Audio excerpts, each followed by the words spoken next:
According to National Geographic, pollution is defined as the introduction of harmful materials into the environment. These harmful materials are called pollutants. This brings us to India, one of the most polluted countries in the world. In some parts of India, such as the city of New Delhi, people can expect their life expectancy to be shortened by nearly 10 years less than other parts of India due to the extreme levels of pollution.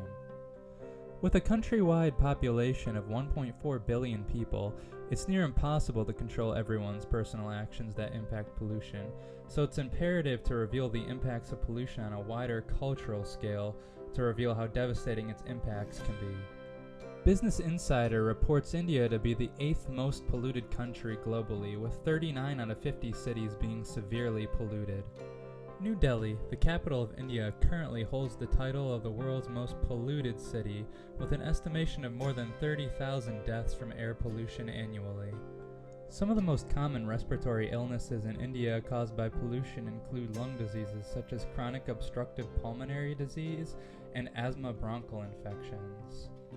It is for these various reasons that we see a good majority of people walking down the streets using masks in India to prevent further respiratory infections and harm. It's India's water systems in particular that are being slowly destroyed by a lack of maintenance and pollution control, the Ganges River being a prime case for these devastating impacts. The Ganges River, known by the locals as the Ganga River, is considered a sacred body of water amongst Hindus of northern India. It expands from the Himalayan mountains where it originates from glacial formations that are thousands of years old to as far as the Bay of Bengal in southern India, reaching a total length of roughly 1,500 miles. The tectonic plates near India are actively colliding, making the Himalayan mountains grow in height, forming the mountain and glaciers where the water from the Ganges River comes from. The Ganges River is commonly used in ritual to scatter one's ashes in the water after death. This ritual is known as Mukhagni, which refers to the practice of cremation and subsequent scattering of ashes in a sacred river. This ritual is believed to help cleanse the deceased and help with the transitional process of reincarnation.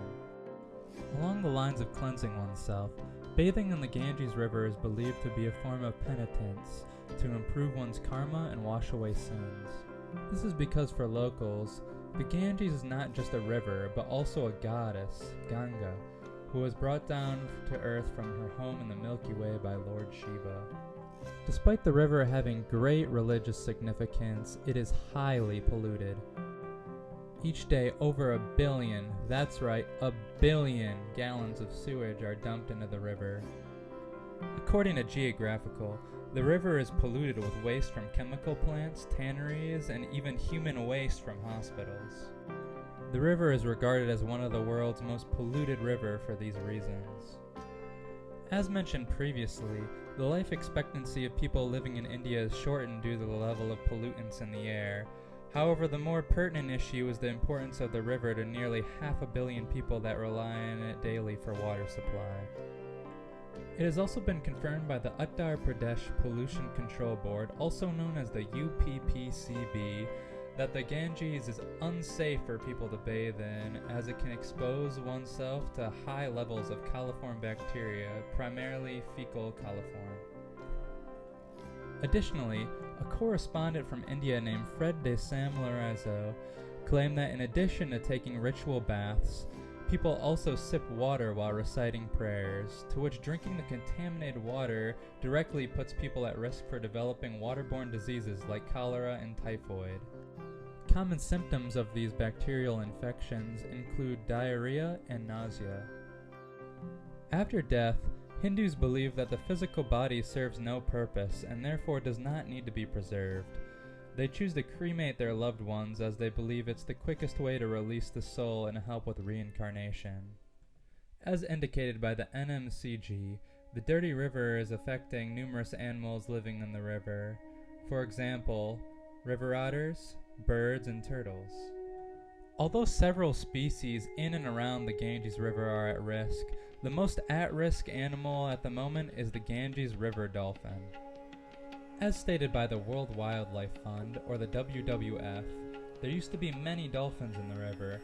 However, it is now restricted to only 1,200 to 1,800 of them. The main causes for stresses of the dolphin population include excessive fishing for oily blubber, toxic contamination from factories, and dams built on the river. Moreover, the Ganges River's toxic foam, developed by household detergents and industrial laundries, has high levels of ammonia and phosphates. According to CNN, bathing in the river can result in respiratory and skin problems. With increasing efforts towards cleaning the river, it's possible to rid a lot of the pollution. However, since there's so much pollution going into the river each day, it would cost anywhere from $600 million to $3 billion to clean. Previous efforts to clean another river in India have been attempted, which in a perfect world would lead to a river with clean water that would be safe to use.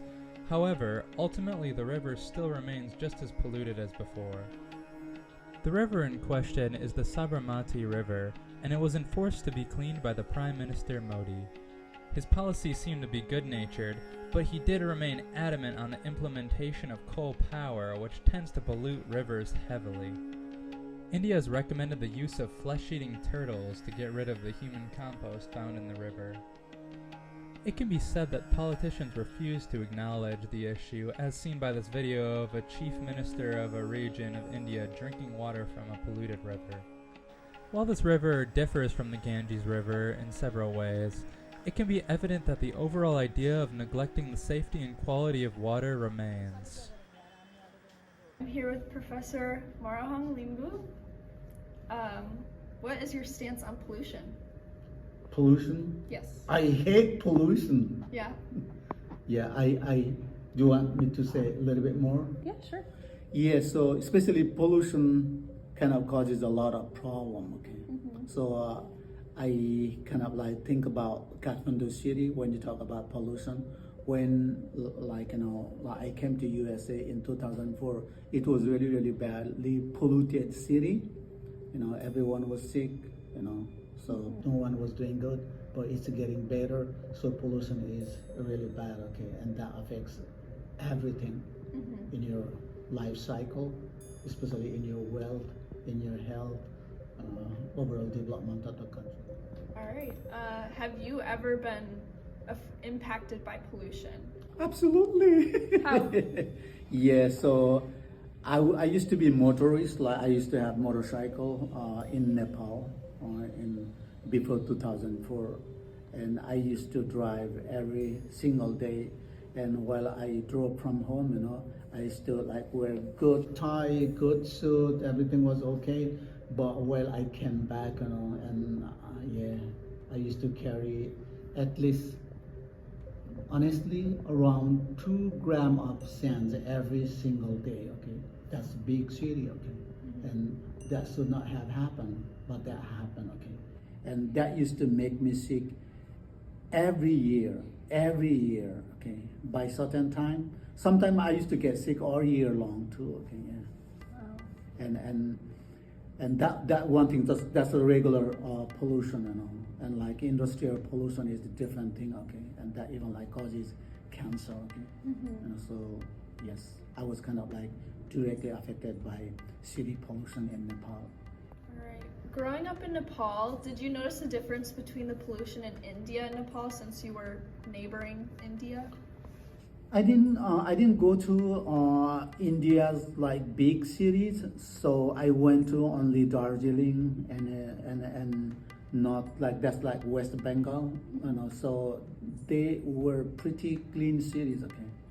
But like big cities may not be, but I've never been to Delhi, never been to Calcutta, and also I've never been to big cities in India, but in Nepal, yes. So people say that India is, in relation to pollution, India is worse than Nepal. That's what I know. All right. What do you think that a single person can do to help with the pollution in India? Or Nepal. Or Nepal? Or in the USA. Anywhere. Especially if young people like you do that, okay? So I call you guys activists. But you get always ignored by political leaders, okay? they don't care. What they care is their position and their money, and they're corrupt, okay? And they do not listen to you. If you kind of become activist, right, they just laugh at you, but you have to make your followers, or like in your activism, you should kind of like go to city, right, and like town to town, and talk to people the value and importance of like what do you say, your campaign, and how pollution affects people in multiple ways. Okay, so if you make them understand that, maybe in a few years you can do the campaign. But back in Nepal, especially, you should be supported by political leaders, because I see young leaders back in Nepal now. There are a few, like I see Nepal is kind of like big country, right? But I see only two good leaders, okay? One in Kathmandu, his name is Balen Shah, and another is from my hometown, like my hometown means from the eastern part of Nepal, Doran. His name is Harka Sampang, okay? They are kind of like bringing a lot of changes, okay? So if you work with a political leader, it's a possible. Otherwise, you get ignored, okay? So alone, it's hard. Honestly, it's very hard. But here in the US, like people talk about like human rights, and you guys also have human rights, you have your right, like individual right? Even our animals have their right. But in a developing countries like Nepal and India, they get totally ignored, okay? People don't talk about the rights, okay? They get harassed, embarrassed every single day, okay? But it's hard, so they have to talk to their other like colleagues and friends, and they have to make a group, okay? And that group becomes kind of like bigger, or like regional, and like national, and that becomes like international, and they have really big voice, and they can be, though they are ignored in a local context by the local leaders, but they'll be heard in the world, okay? So one day they'll have the power, because everything is a power, okay? Without power you cannot do. It's only politics. I don't say solely politics, but politics is very important. That's why politics and you, or at least you need some followers, okay? Or you have to create local, regional, and global community. That way you'll be heard, you'll be seen, okay? Following up with that, do you think that pollution is something that people should be worried about and trying to actively eliminate? Absolutely. Like I'm indigenous, right? And I have done a lot of indigenous studies, kind of like research, right? In the past, thousands of years, indigenous people were the one who preserved everything. And later, people, started industrialization, right? And now the industry, especially that's the reason why everything is kind of like polluted. The sole reason we have pollution is industrialization, right? And we are not controlling that, in developing countries. Maybe in developed countries here in the US, and you started talking about like EVs and so many other stuff, okay? And that's kind of changing the scenario, okay? Like we used to, like perhaps you used to have pollution we used to in Nepal or in India.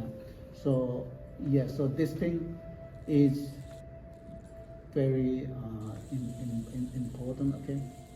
So there are many different types of pollution: air pollution, water pollution, noise pollution. Which one do you think is the most impactful to the environment and people in general? I think all of them. Yeah. So air pollution, that thing also. The big one. Sound pollution, water pollution, people, especially in the developing countries, we don't have water like we do here, okay? So we drink, and even in the water, okay, like our sea or the river, like we have like water animals, sea animals, right? Okay, and it's more like our symbiotic relationship. Without them, we cannot exist. Without us, they cannot exist. Okay, but we are kind of like ignoring it. So I do not think that one of them is important and another is less important. All of them are important for our survival and for our fellow animals' survival. Do you think that the invention of electric and hybrid vehicles is going to better the condition of our environment? I think so. I think so a little bit. What kind of material they use again, right? It depends on that. Because when you ask me that question, and I'm thinking about Mount Everest. Okay, climbers go there like every single year, and they take their stuff and they throw them there, and they pollute, like people have polluted Mount Everest a lot. So whether you make EV or whatever you do, and it depends on the material, what kind of materials people use. Okay? So EV is not the solution. Okay, the solution is building like smart cities and even like smart villages. Okay, right? That will, like villages in the countryside, that will help us protect or preserve our nature. Okay, that will be solution. Sweet. So for the river that we're talking about is the Ganges River in India. One of the known things that they do is spreading their loved ones' ashes in the river. And we want to know, do you think that people should still be doing this even though they know that the condition of the river is getting worse? Who told you to ask me that difficult question? Okay. it's mostly it's a culture. Okay. So we call it Ganga River. So it's more like Hindu culture, right? It would be better if they stop it. Okay. But I cannot go to their community and tell them that you stop it. It should come through media, like whatever you are doing. It should come through education, and directly you cannot talk to people because that's their culture and they cherish it, they embrace it. All right, and our last question. How do you think India should go forward in addressing their pollution issue? Especially, it's through education. People, like, whether they live in the village, they live in the city or big cities, or we live in Nepal or wherever we are, okay? So people should be well informed of the consequences of, pollution, okay? So it's through education, and education is always controlled by, especially in developing countries, by the government, okay? Yeah. Right? And you can remember, like, North Korea, right? And the way you learn or you get education here is very, very different from like North Korea. Maybe we can say like Russia and China as well, okay? So mostly it's through education, okay? So in education, it has to be really, really democratic, and there should be equity, and there should be kind of like representation or inclusion of like everything, and that way, we can inform our local, regional, and global citizens to be aware of pollution, and that's only one solution, and we can do it. Money does not solve, okay? Because like people love money, and they rather pollute the world, okay, in the name of development, right? Industry and factories. Even we also talked about EV things, okay? I don't think that they can make. I don't know, like we'll see, okay, how they want to change the environment, address environmental issues. Okay. Thank you. Cool. Yeah.